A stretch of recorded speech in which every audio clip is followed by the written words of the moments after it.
It's great to see you all this morning. It's nice to be here. We've got folks still coming in. I noticed just sneaking into the back row is my childhood preacher, Joe Barnett. Every time he comes, I have to point him out because if I do anything bad, it's my own fault. But if I do anything good, I learned a lot of wonderful things from him. So y'all be sure and greet him and his son, Doug, who is a friend of mine from growing up days. And it's always an honor when Doug comes in from Lubbock. They make it a point to come out here, and it's a real treat. We have been going through the Old Testament, slogging through slowly but surely. It's hard to believe that we're only in 1 Kings, and we started this a little over a year ago. And so part of me says we're going to accelerate, but I mean, you get through, and what are you going to do? You just got to go back into something, right? So we'll just keep going at the pace that God seems to be helping us get along at, and I'll try not to dawdle too much. Those of you who are visiting this morning and haven't been here before, another thing that we've kind of started integrating into this class a little bit is a Hebrew lesson. Learning the Hebrew alphabet to at least allow us to be able to recognize words and read them. That's what the Hebrew bookmark is targeting. And so if you've got one of those, or two or three or four, take as many as you want. You can use them. You can give them away. They include directions to the class. We'll talk a little bit about Hebrew. We're not adding new letters this week, though I've added a little bit more to the back of your lesson for you to practice on. But we'll talk about Hebrew at the end of the class, not right now. This week, what we're going to do is a little bit different than next week. Last week, we did one of our archaeology lessons, and I don't put those in rapid succession for a couple of reasons. One, I don't want you to get bored with them. Two, they take like a long time to write. I just can't really generally do two of those in a row. So, but I think, I'm not positive, but I think we may try and do one next week.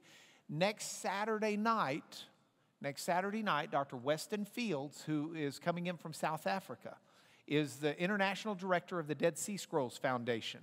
And he'll be at the library lecture next Saturday night. You've got to register for those so we know how many people are coming.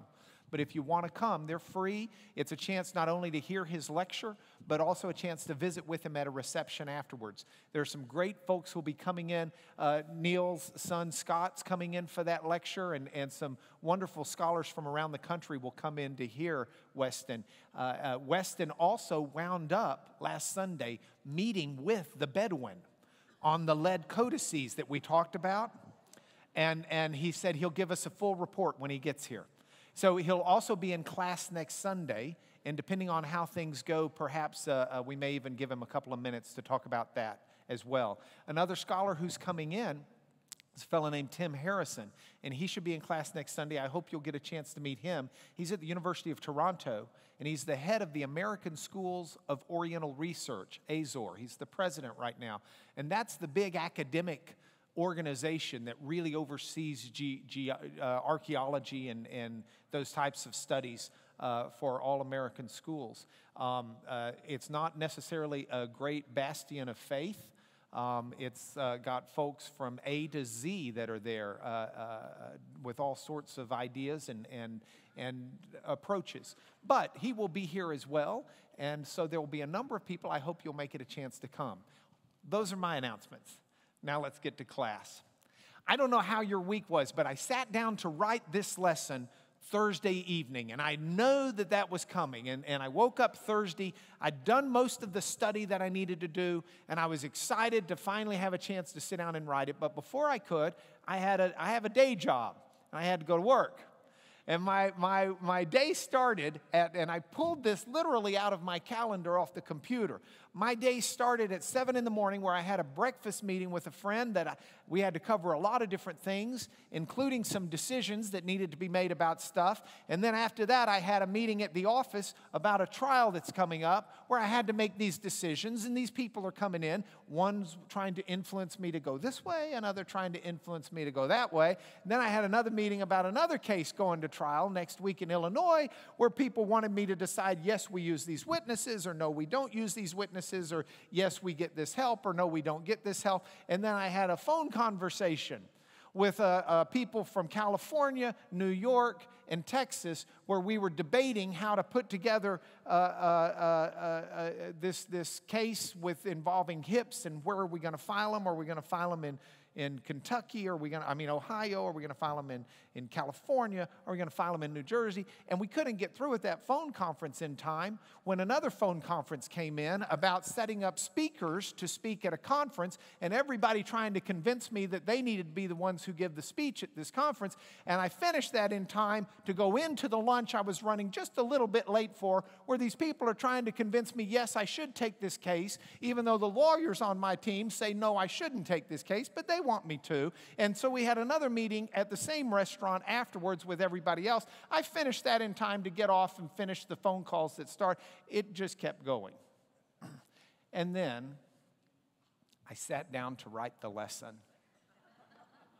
And I felt like I'd been beaten up by the wind blowing one way and the other all day long, because everybody wanted to try and influence my decision to make it what they wanted it to be. And I got all this incredible counsel.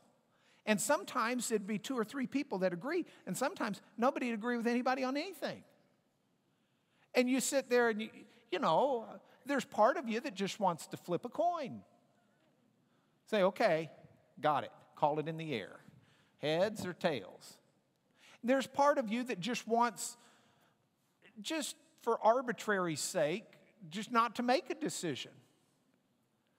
Then there's part of you that sits there and tries to be responsible and wants to make the right decision. So you listen to this counsel and you try to figure out what to do. See, all of those meetings that day involved decisions, and all of those decisions were one where people were giving me counsel or advice on which way to go.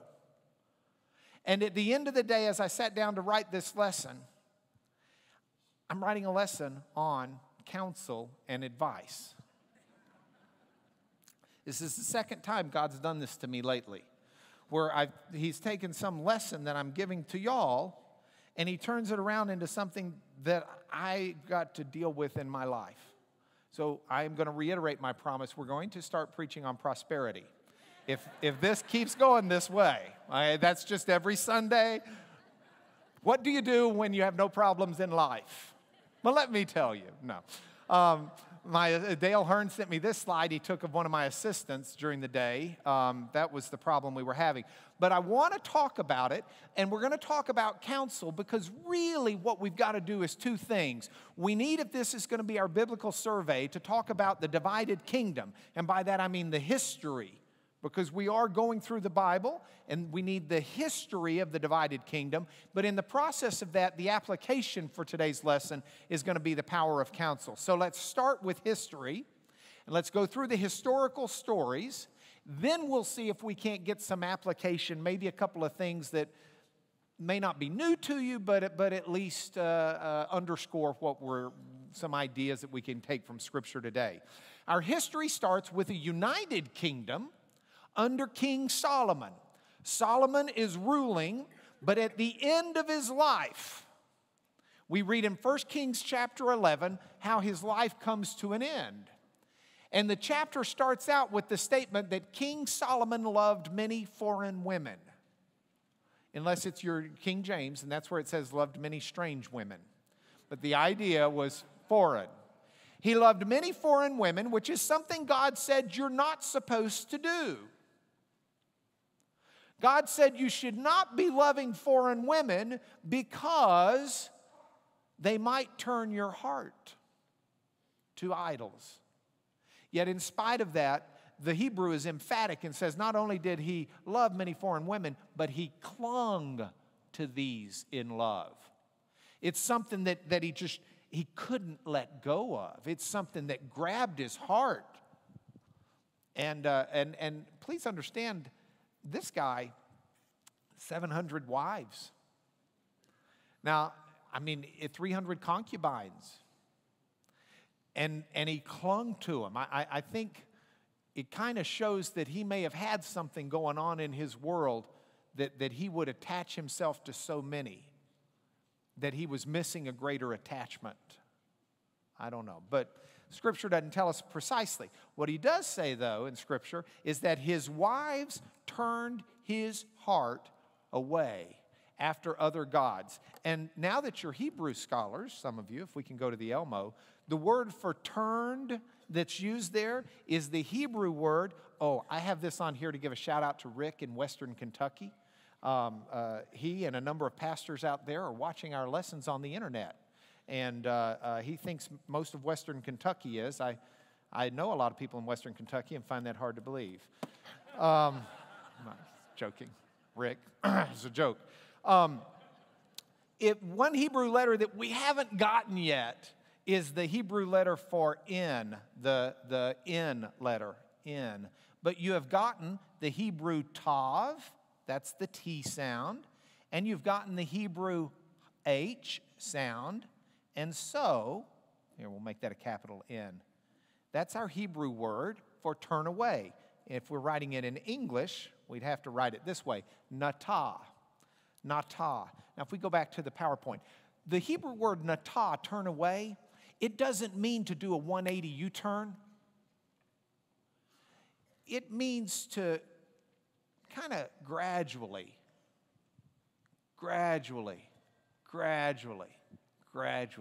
turn away. And that's the way it is. I mean, it's never, okay, you love God, hate him, okay? Right now, why don't you start hating him? Well, I mean, barring something really bizarre in your life, that's not going to work. What's going to work instead is, hey, great, you love the Lord, you're tight with him, I can respect that. You don't want idol worship, I can respect that. Just respect me for what I do. And then, hey, this Saturday, we're going to go down to the high place and have a barbecue. Want to join us? Oh, well, you don't have to, God's after your heart. You don't have to put your heart into it. Just, it's a family event. Do you love me?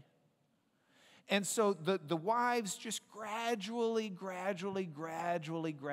then he wakes up one day and his heart has been turned away from God and turned to idols.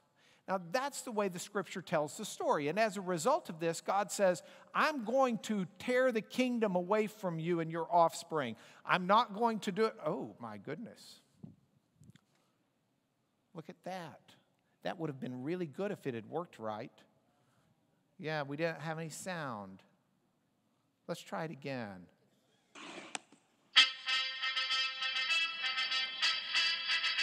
God begins to raise up adversaries. One in particular, Rocky Jeroboam. Okay, well, actually, that's not true. It's just Jeroboam. But it kind of sounded like Rocky Balboa, Jeroboam. Okay. Well, I couldn't find a picture on the internet of what Jeroboam looked like. So I was struggling here. You got to work with me. God raises up adversaries, among them Jeroboam. And Jeroboam is just a common, ordinary working man in the meat lockers of Philadelphia or in the building projects of Jerusalem. And in fact, rises up as one of Solomon's workers to become a supervisor of other workers. And one day, Jeroboam is outside of Jerusalem walking down the road, and while he's walking outside, up comes a prophet, a man of God, Ahijah. And Ahijah is wearing a new cloak. And Ahijah takes that cloak, and he goes up to Jeroboam, and he says, I have a message from God for you. And he tears the cloak into 12 pieces, like the 12 tribes of Israel. And he says, because Solomon's heart's been turned away to other idols, God is going to tear the kingdom from Solomon's offspring. You get 10 tribes. And that'll leave 2 for Solomon's son, just for the sake of King David. And so he tears the cloak and he gives 10 because he's tearing away the kingdom. Now, there's great imagery there. There's great pun there in the Hebrew. The imagery is because when the first king of Israel, Saul, had been king, and God turned his heart from Saul because of Saul's disobedience, Samuel announces to Saul that God's anointed another king and you're not going to be the king. And as Samuel turns away to leave, Saul reaches out for his garment and rips it. Samuel turns away and says, now why'd you do that? You have just ripped my clothes. And in the same manner that you tore my garment, God will tear the kingdom from you. And so you've already got that image in the history of the Hebrew mindset. That's like 2 generations before. But there's another great pun that's going on here. If we can go to the Elmo again. The Hebrew word for the new cloak is, you don't have a Hebrew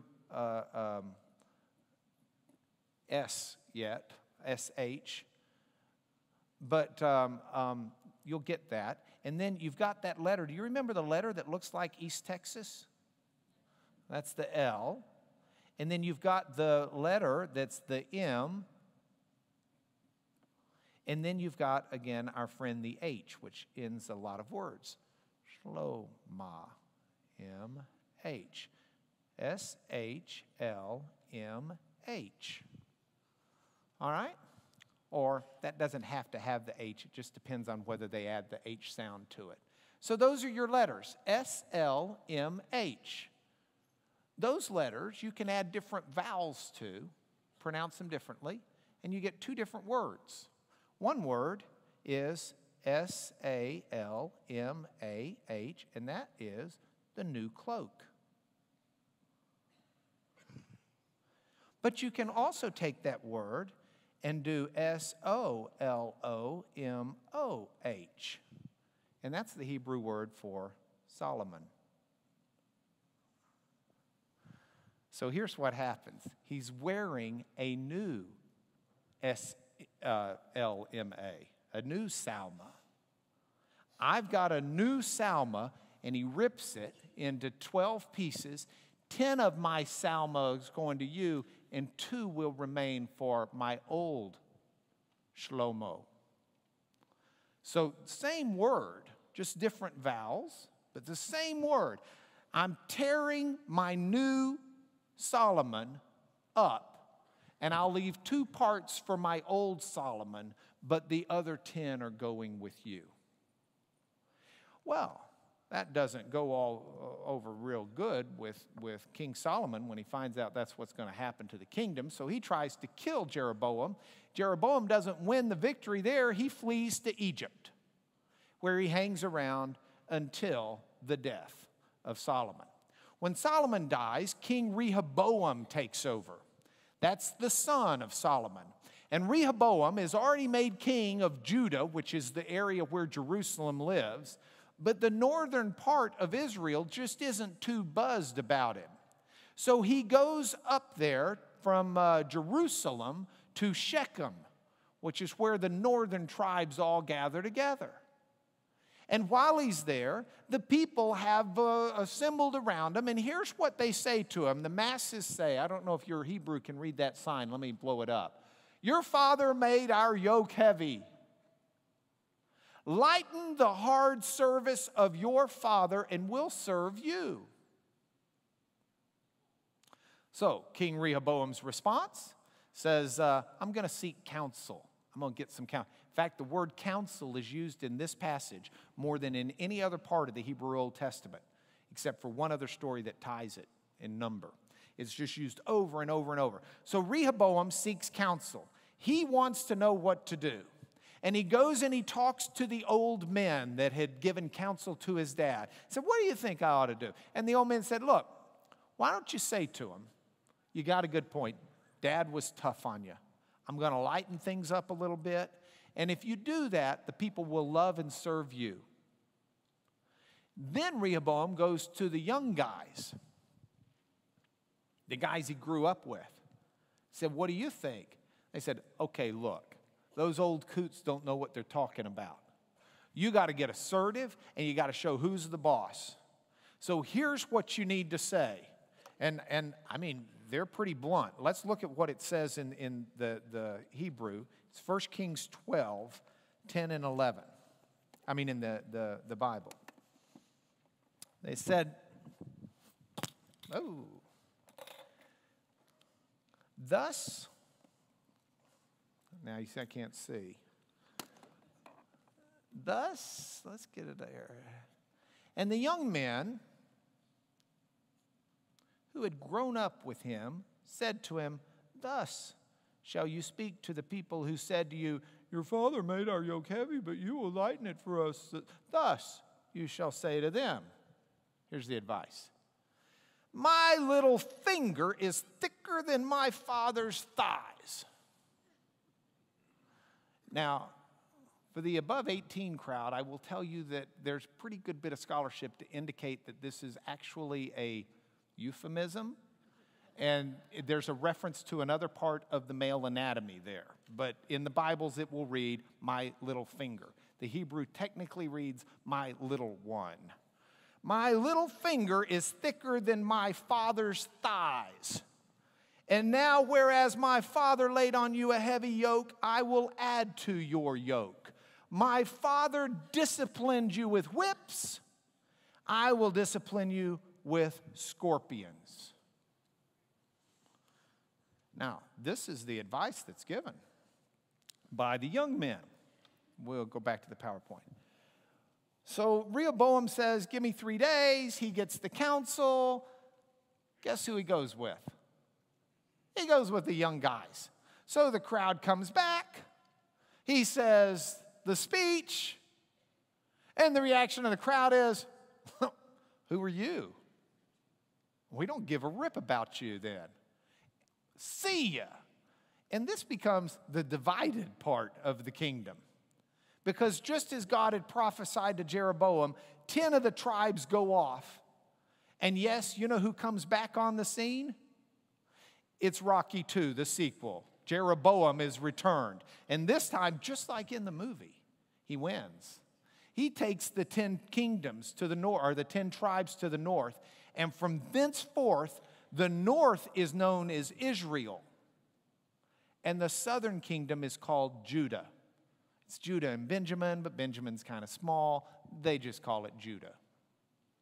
And that's the way it's known. And all of Israel's never united again in the Old Testament. And so as we follow history forward from this point, we'll follow the history of Israel and the concurrent history of Judah, because they're separate countries under separate kings. And it's the divided monarchy is what it's called. So that's what we have. Jeroboam takes over as king, and the first thing Jeroboam does is he starts reinforcing key towns geographically. He fortifies Shechem and he fortifies Penuel. Shechem governs the pass that runs east to west. Penuel protects from invasion on the northeast side. And he not only builds up the borders, but he starts getting a little bit concerned about what else could happen, because he may govern 10 tribes of Israel, but they're all Hebrews.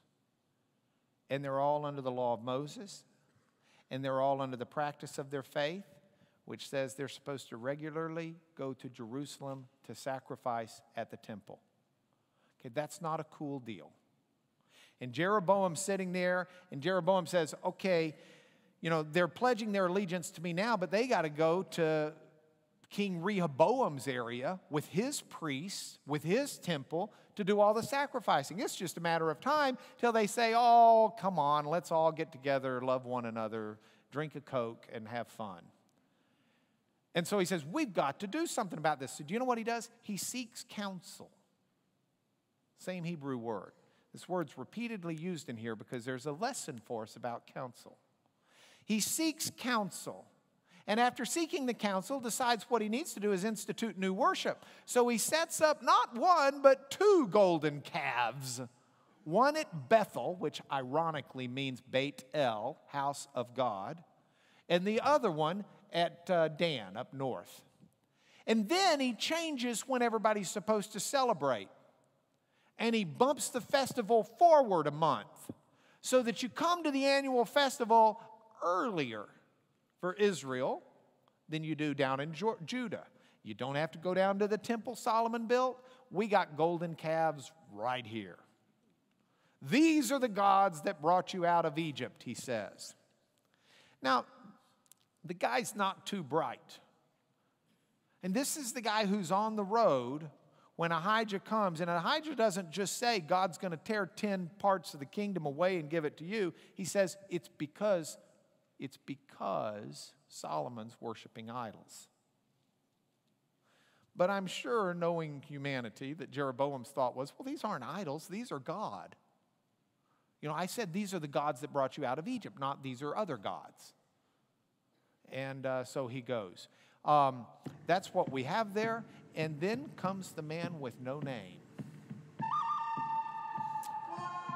The man with no name enters the picture. And I know what you're thinking. Whoa, what happened to the man with no name? I know what you're thinking. The man with no name. Wasn't that in the Clint Eastwood movies? Good, Bad, and the Ugly, Fistful of Dollars, and for a few dollars more?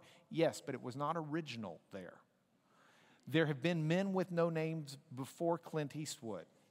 And there's this long story that happens about a man with no name. He's just called the man of God.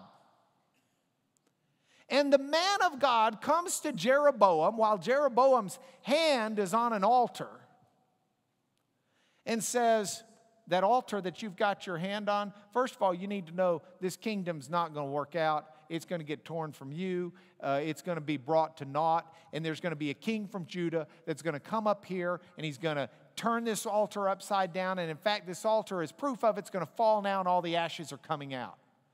And at that point in time, King Jeroboam takes his hand from the altar and says, "Seize him!"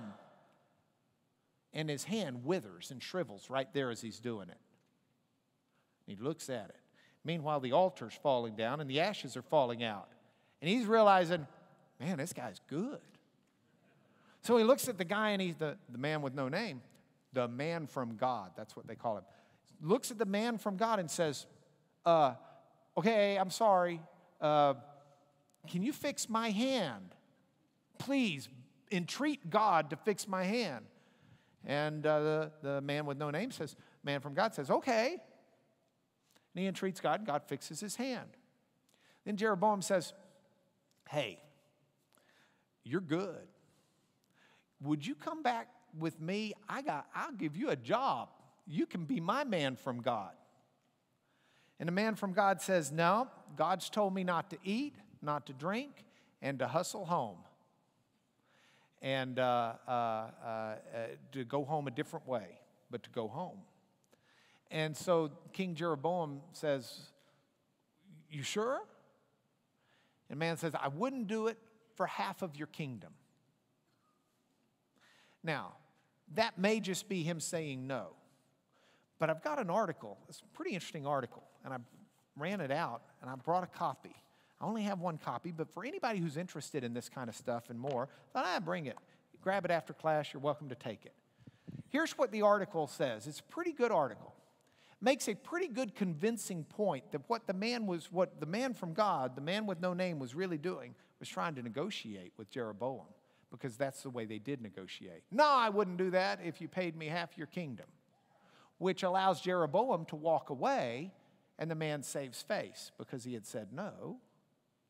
But if Jeroboam should choose, Jeroboam could say, well, I wouldn't give you half my kingdom, but I might be willing to give you something else.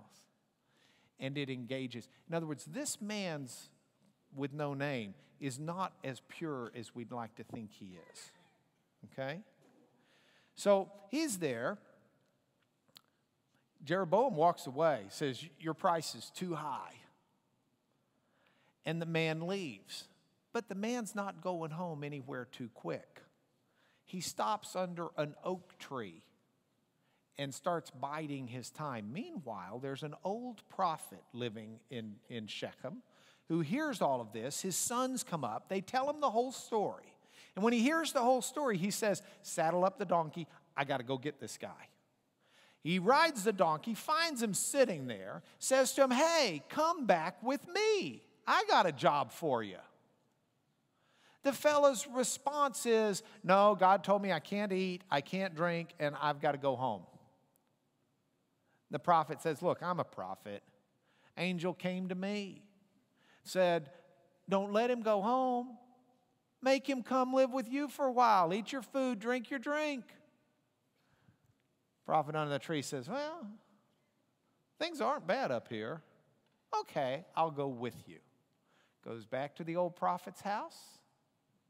The old prophet feeds him, gives him drink, and then proclaims a prophecy over him. Because you didn't obey the word of the Lord, you're going to die, and you're not even going to get to be buried at home. And that's it. Take the donkey and go. So the fellow takes the donkey and leaves, and a lion comes, kills him. It's a tough situation. But that's the history of the divided kingdom up to that point. We'll continue at some point further with history. Now we need to pause, and with the time we've got left, talk about some of this counsel that was going back and forth. See if we can get some application from it. I want to start with that last story, the man with no name, the man of God. And if there's one lesson that we get out of this more than anything else, it's that no one's counsel should ever trump the Word of God. People can give you all the advice in the world, but if the advice that they're giving you is contrary to what God teaches, it's wrong. It just is. I've heard countless pieces of advice, especially from folks who think they've got some new perception of the world, that they're not bound and shackled by Scripture. And look, it's just wrong. If the advice is contrary. Now, if you look at the man with no name story a little bit closer in detail, let's go to the Elmo and look at it. In chapter 13 of 1 Kings, look what you see here. And behold, read that for me, man of God came out of Judah by the word of the Lord to Bethel. Jeroboam was standing by the altar to make offerings. The man cries out. Now let's keep going. Verse 4. When the king heard the saying of the man of God. All right, keep going. Verse 6. And the king said to the man of God. Okay. And the man of God entreated the Lord, and the king's hand was restored. King says, come home. But who does the king say it to? The man of God. Come home with me and refresh yourself. I'll give you a reward. And who answers? The man of God said to the king, if you give me half your house, I'm not going, because it's been commanded. Okay? Verse 11. Now, an old prophet lived in Bethel, and his sons came and told him all that the man of God had done that day in Bethel. And their father said, which way did he go? And his sons showed him the way that the man of God, who came from Judah, had gone. Oops. There we go. And he said to his sons, saddle the donkey for me. And he went after the man of God. And he said to him, are you the man of God? He said, I am. Then we have the story of him coming home with the man, and he does. And look at what happens. He went back with him and ate bread in his house and drank water. And as they sat at the table, the word of the Lord came to the prophet who had brought him back. And he cried to the man of God who came from Judah, and he says, thus says the Lord, and here's the judgment pronounced. You've disobeyed the word of the Lord. You've not kept the command God gave you. You've come back. You've eaten bread. You've drunk water, even though God said not to. And after he had eaten bread and drunk, he saddled the donkey for the prophet whom he had brought back. Do you see that? What's he called for the first time after this pronounced judgment? He's no longer the man of God. He's the prophet. He's man of God, man of God, man of God, man of God, man of God, man of God, man of God, man of God. pronounce judgment, disobedience, he's a prophet. He spoke the word of the Lord, but in his disobedience, he wasn't a man of God. Now, there's a measure of redemption. After he's dead, the old prophet calls him the man of God again. But in that measure, in that moment of disobedience, he spoke the word of the Lord, but he's not a man of God. He's just simply a prophet. No one's counsel should trump God's word. What else do we learn from this? We also learn from this same principle with King Solomon. King Solomon gives us a bright line test. If people give you counsel and people give you advice and people lead you in a direction that leads you away from a heart for God, there's a problem. Because everybody without exception should seek to love God first. You cannot properly love your wife. You cannot properly love your husband. You can't properly love your children. You can't properly love your parents. You can't properly love your neighbor. You cannot properly love yourself if you don't keep the first commandment, the greatest commandment, which is to love the Lord with all of your heart, with all of your soul, with all your strength, with all your mind. Now, we know that. Let's digress for just a moment here. This unplanned digression from the lesson. What's wrong with going and worshiping a couple of idols? If your heart's right. What's wrong with worship? I mean, come on, God's bigger than that. Can't he get over it? Answer, one of many answers, but an answer I want to underscore here. We become like the things we worship.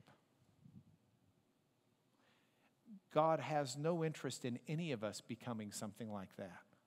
That's why our tendency is always to worship the things we like. We'll worship money. We'll worship power. We'll worship prestige. We'll worship fame. We'll worship popularity. We'll worship feeling good. We'll worship food. We tend to ascribe worth. That's what worship means. We tend to ascribe worth and value to the things we like. Because those are the things we'll work our lives to become and to integrate. And there's reason for God saying, you don't put anything in front of me. I am the Lord your God. You don't worship anything else. Don't start thinking these other things you see, these other things you want are God. Because they're not. And you won't be who you need to be if you worship anything less than God Almighty. So we love God first. And Jeremiah saw this. Jeremiah hadn't happened yet. He'll be in the future. But you can pull out of Jeremiah the passage where Jeremiah says, I think it's Jeremiah 19, blessed is the man who trusts in the Lord. Contrast that to where he says in verse 7, 8, 9, somewhere in there, the heart is deceitful above all things. You can't just go by your heart. Well, how do you feel about it? Well, I don't know.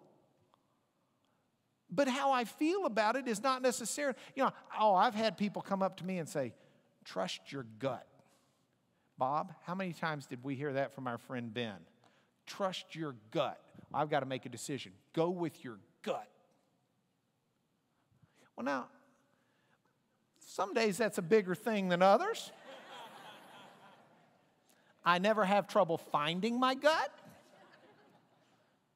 But I'm not sure I want to go with my gut. I think I might rather pray for wisdom. I think I might rather seek God's word. And I think I might rather have some godly counsel. And within the arena of those things, try to make the best decision, acknowledging the Lord as I try to make that decision. You got a marriage falling apart? You want to make your decision based on your gut? You got a kid who's in trouble? You want to base your decision on your gut? No, the heart is deceived. And by the way, the Hebrew word heart, lev, L-V, means gut. It's just they translated heart. Okay, that's why the King James says, out of their bowels shall flow living water, and out of the heart in later translations, but it's your gut. Don't trust your gut. What else can we learn from this about counsel? King Rehoboam, you hear about the old men and the young men, and part of me says that means go to old people for advice because they're right, but that's not true. That old prophet wasn't given good counsel. So it's not age determinative, but it does say consider the source, because the older guys knew what had been going on. They were in better touch with the kingdom. I mean, if the kingdom were really full-fledged behind Rehoboam, where he could just throw his weight around and say, my finger is thicker than my father's waist. He beat you with whips, I'll beat you with scorpions. If the kingdom had been that much behind Rehoboam, then why is Rehoboam having to go to Shechem to get him to make him king, instead of everybody coming down to Jerusalem? See, the older counselors knew they had the, if you want to get counsel from someone, you can weigh how valid the counsel is in part by how much do they know about what's going on. Doesn't it make sense? Your counsel's going to be, if you're giving advice to someone, doesn't it make sense the advice you give will be more likely to be valid, good, useful advice if you actually know a little bit more about what's going on? I got people who come to me all the time and want me to give them advice. It'll just take 3 minutes. Well, okay, but you'll get about 3 minutes worth of insight. I mean, if you want, you've got to understand what's going on. So watch that when you get advice. And when you give advice, boys versus men is not necessarily the lesson there. Knowledge can influence the strength of counsel. The more people know, it's useful. What else can we get from this? Be real careful of anybody giving you advice that plays to your ego or to what you want. Be real careful when someone's giving you advice and counsel, that's because there are some people who are just build-up people. I want to tell you, and I don't mean this in a negative way, I mean this in a positive way. There are some people who are really gifted at building you up. There is one person in my life, okay, I just had a Freudian slip, but I've launched into it. My wife is one of the most encouraging people I've ever met in my life. And it's genuine and it's sincere. But I honestly think if I went to my wife and said, I'm 50, I'm going to learn to slam dunk a basketball on a 10-foot goal, my wife would look at me and say, you can do that. And she'd believe it because she believes so encouragingly in people. Now, I'm not sure that that would necessarily be correct.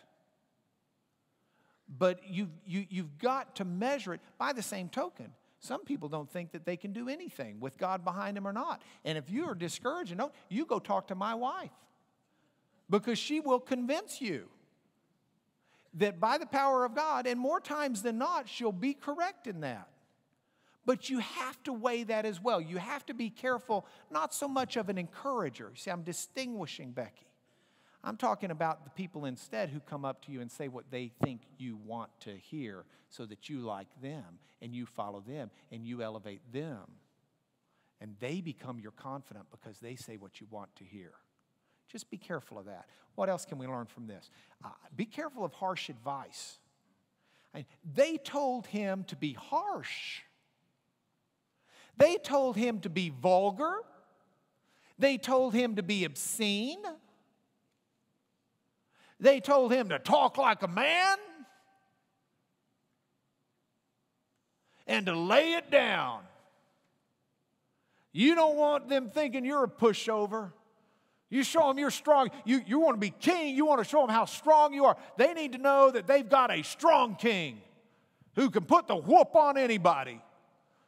Your dad was a cream puff compared to you. You tell them that. Well, he was kind of light in his old age. You've got a good point. Yeah, I do need to be a strong king. And so the advice that's harsh, that's pompous, that's arrogant, that's obscene, I just take that advice. I wish, I'm reading that story and I'm thinking, oh, don't fall for that. Read what Paul says in Galatians about the fruit of the Spirit.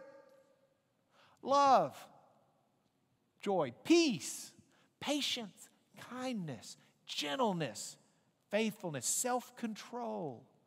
That's what you want. Answer in those ways. Find godliness in your answer. If someone's telling you to go beat someone over the head, the odds are, that's not the best advice. So just be careful of advice that's harsh. Now, in conclusion, I want to ask you this question. Why can't we just get our advice from the horoscope pages? Why does it have to be this hard? Why can't it just be a coin flip? Why can't we just say, okay, God, tell me what you want me to do. I'm going to you for advice. Judas went and he hung himself.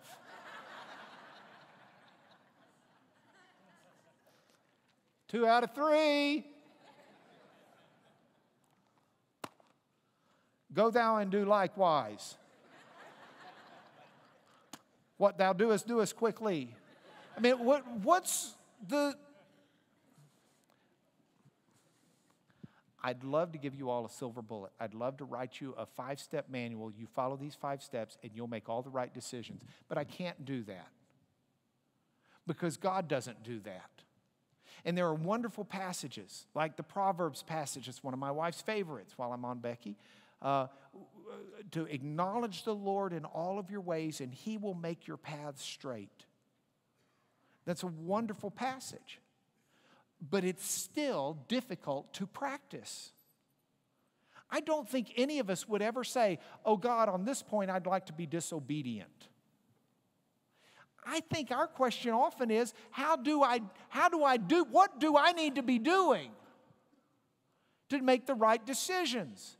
Oh, sometimes we get so caught up in the world and what's going on each day and the busy agenda that we tune God out, and maybe we don't think that this is even something He's got any interest in, but He does.